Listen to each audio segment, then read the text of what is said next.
Hello everyone, कैसे हो आप सभी लोग। आपका स्वागत है मेरे चैनल सोल यात्री पर। और आज जो मैं वीडियो पोस्ट करने वाली हूँ वो मार्च की है, क्योंकि मैं मार्च में ही गई थी उज्जैन अपनी शादी से पहले। तो मैंने वो उस टाइम पे पोस्ट नहीं की थी क्योंकि अप्रैल में मेरी शादी थी और मैं बहुत ज़्यादा बिजी थी सारी शॉपिंग और सारी चीज़ें करने में। तो मैं अभी पोस्ट कर रही हूँ। आई होप आपको अच्छी लगे। हाय एवरीवन, कैसे हो आप सभी लोग। आपका स्वागत है मेरे चैनल सोल यात्री पर। और आज मैं बहुत दिनों बाद कोई व्लॉग बना रही हूँ। एक्चुअल में मैं जा रही हूँ उज्जैन महाकालेश्वर, और ये मेरी सोलो ट्रिप है और मैं अकेले ही जा रही हूँ।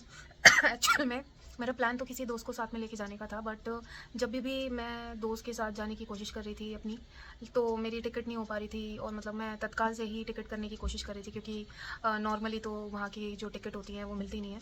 तो जब मैंने सोलो जाने की टिकट की तो वो तुरंत हो गई और कंफर्म भी हो गई। तो इसी वजह से अब फिर मेरे को लगा कि महाकाल जी शायद से मुझे अकेले बुला रहे हैं इस बार, तो इसीलिए मैं सोलो ट्रिप पे जा रही हूँ। और चलो चलते हैं रेलवे स्टेशन। इस वक्त तो टाइम हो रहा है 9 बजे है, और मेरी जो ट्रेन है वो 11:25 की है, और वो न्यू दिल्ली रेलवे स्टेशन से है। तो मेरे घर से तो अभी फ़िलहाल 30-35 किलोमीटर दूर है न्यू दिल्ली रेलवे स्टेशन, तो मुझे अब निकलना पड़ेगा सो दैट मैं टाइमली पहुँच पाऊँ। मिलते हैं रेलवे स्टेशन पे, तब तक के लिए बाय बाय।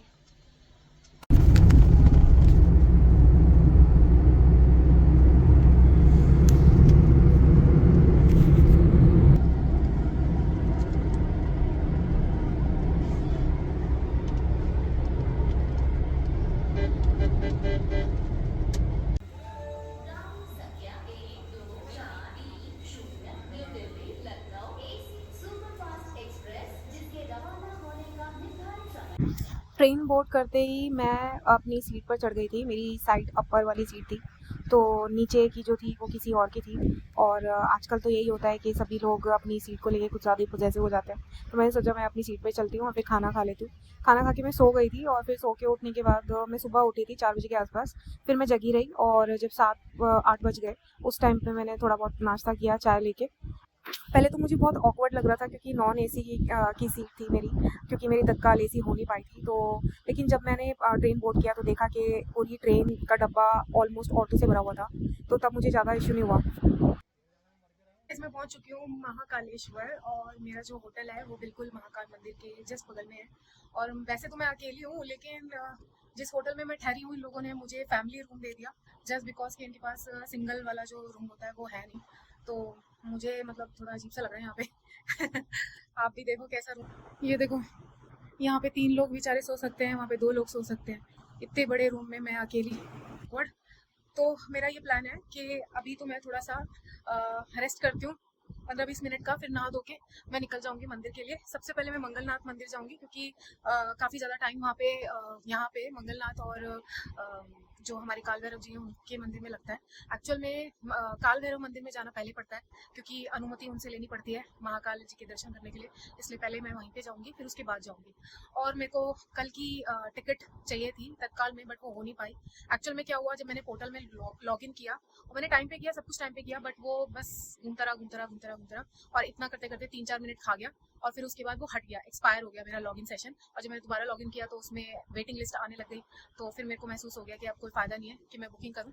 तो अब मैंने सोचा है कि अब मैं कल ही निकलूँगी, बट मैं इस यहाँ से या तो मैं बस से जाऊँगी, या फिर अगर फ़्लाइट का फेयर कम होगा तो मैं यहाँ से पहले इंदौर जाऊँगी, फिर इंदौर से फ़्लाइट लूँगी दिल्ली के लिए। देखते हैं कि क्या चीज़ अवेलेबल होगी और किस चीज़ से मैं जा पाती हूँ। बाकी मैं अभी थोड़ा रेस्ट करके फिर नहा धो के निकलती हूँ मंगलनाथ मंदिर के लिए, फिर वहीं पे मिलते हैं। बाय। एकदम रेडी, और मैंने ये साड़ी पहनी है। और ज़्यादातर मैं जब भी मंदिर जाती हूँ तो साड़ी ही प्रेफर करती हूँ, साड़ी पहनना। तो क्योंकि वही रिस्पेक्टफुल होता है, साड़ी या सूट, तो इसी वजह से मैं साड़ी प्रेफर करती हूँ। और बाकी आप ये साड़ी पहनी है मैंने। चलो अब चलते हैं दर्शन करने।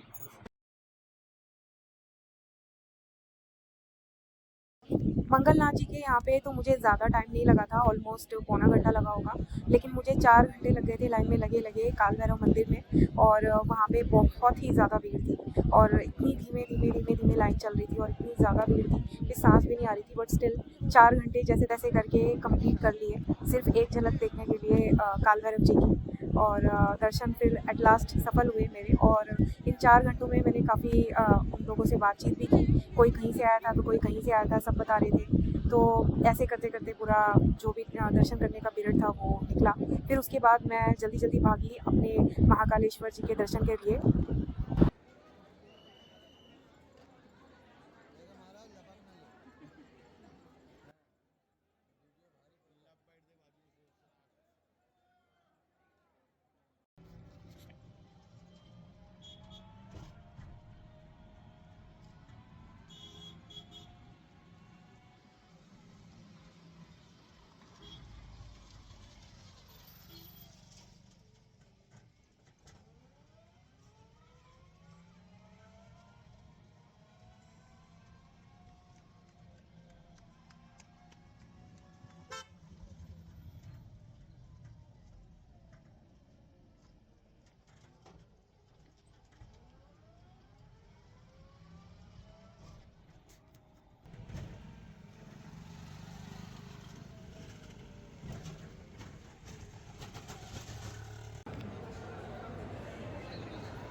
Hi guys.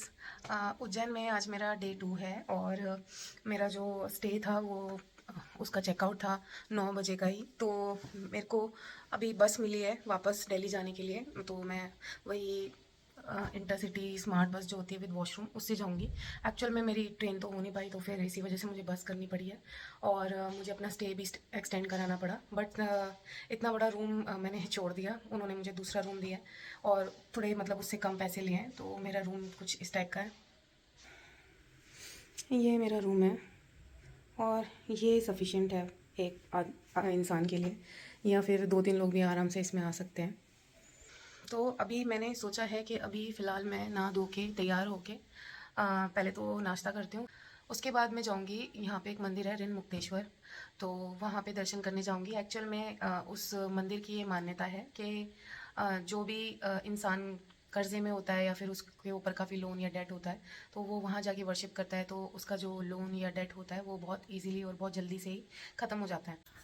और मैंने कल इतना प्रॉपर व्लॉगिंग भी नहीं की मंदिर के अंदर प्रेमाइसेस वगैरह में, क्योंकि एक्चुअल में जब मैं मंगलनाथ मंदिर गई थी तो वहाँ पे तो नॉर्मली मेरे दर्शन वगैरह हो गए।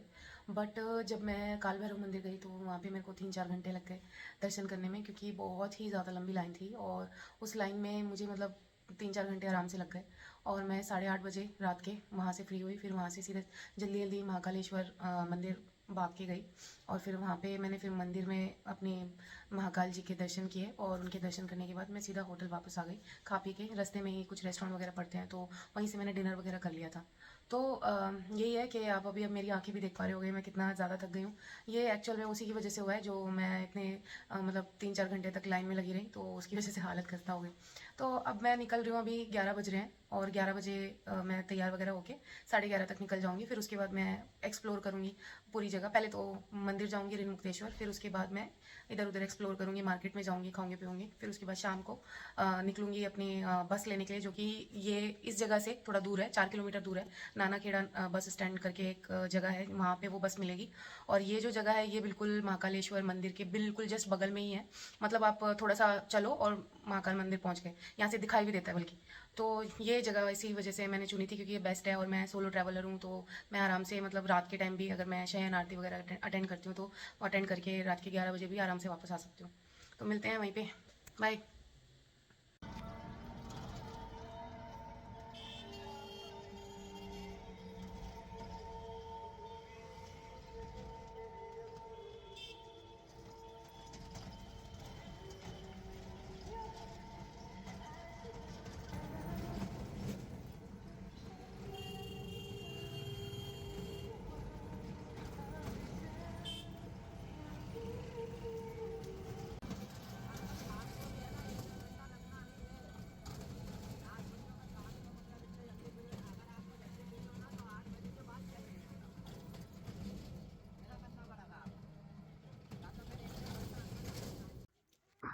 ये है ऋण मुक्तेश्वर मंदिर और यहाँ पर 1.25 किलो दाल चढ़ाई जाती है सो दैट आप जो अपनी मन्नत मांगने आए हो वो आप मांग सको। ये जो भैया हैं यहाँ पर पीली पोटली में प्रसाद दे रहे हैं, इन्हीं से ही प्रसाद दिया जाता है 50 रुपये का और 100 रुपये का। और फिर अंदर गर्भगृह में चढ़ा दिया जाता है। अंदर पंडित जी बैठे होते हैं और वो आपसे प्रॉपर तरीके से प्रसाद चढ़वाते हैं सो दैट आपका प्रसाद फले। मैं वापस आ गई थी ऋण मुक्तेश्वर से 2:30 बजे। एक्चुअल में मैं कहीं पे इधर उधर घूमने नहीं गई क्योंकि धूप बहुत ज़्यादा तेज़ थी और मैंने आपको बताया ही था कि मुझे थोड़ी टायर्डनेस है और आइज़ भी बहुत ज़्यादा मेरी स्वेल कर गई थी। तो मैंने सोचा क्यों ना रेस्ट ही कर लेती हूँ, तो मैं वापस आ गई थी और वापस आने के बाद मैं 2 घंटा सोई। 2 घंटा सोने के बाद फिर मैं उठ के अपना पूरा पैकिंग वैकिंग करने लग गई और फिर मैं अपनी जर्नी देखने लगी कि कैसे कैसे जाना है मुझे। और अब टाइम हो रहा है 5:45 और अब मैं यहाँ से निकलने वाली हूँ। यहाँ से निकलने के बाद जो मार्केट है बाहर उसमें देखूँगी। सबसे पहले तो मैं चाय पीऊँगी क्योंकि मुझे ऐसा फ़ील हो रहा है कि मुझे चाय पी लेनी चाहिए ताकि मुझे थोड़ा जो अजीब सा हो रहा है वो थोड़ा ठीक हो जाए। और फिर चाय पीने के बाद मैं थोड़ा मोड़ा जो स्नैक्स वगैरह होते हैं वो पैक करवा लूँगी और वो लेके साथ में अपने जाऊँगी। डिनर में प्रॉपर लेके नहीं जाऊँगी, अगर बस बीच में कहीं पे रुकती है तो वहाँ पे देखूँगी कुछ खाऊँ, नहीं तो मेरे को खाने का ऐसा सच मन कर नहीं रहा है। तो अब मैं यहाँ से निकलती हूँ।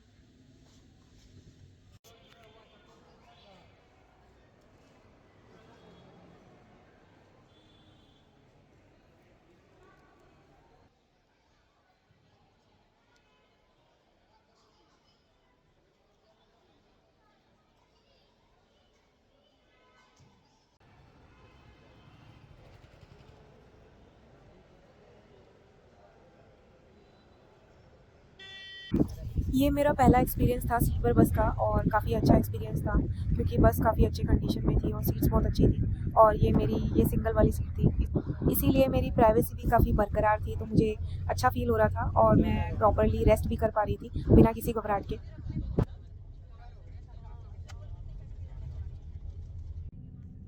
इस बस में भी काफ़ी ज़्यादा औरतों का क्राउड था और मेरे ही सामने वाली सीट में, जो डबल वाली सीट होती है, सब लोग चौकड़ी मार के बैठी हुई थी और बातें कर रही थी मज़े से।